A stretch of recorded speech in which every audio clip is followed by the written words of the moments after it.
Spread ni maksudnya perbezaan di antara harga beli dengan harga jual. Spread inilah yang merupakan keuntungan bagi syarikat emas tersebut. Semua emas memang ada spread. Cumanya kita kena pilih item emas yang mempunyai nilai spread yang rendah.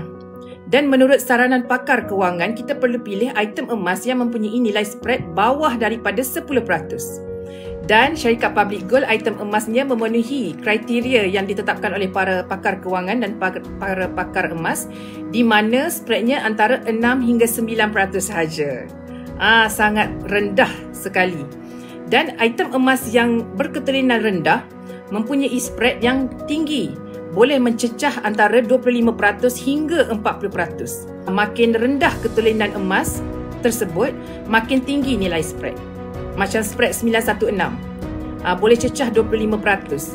Dan spread emas 750 boleh cecah sehingga 40%. Maknanya kalau kita jual balik emas tersebut ke mana-mana syarikat ataupun kedai emas di luar sana, dia akan tolak nilai spread tersebut. So kita akan dapat kadar keuntungan yang jauh lebih rendah berbanding dengan emas 999.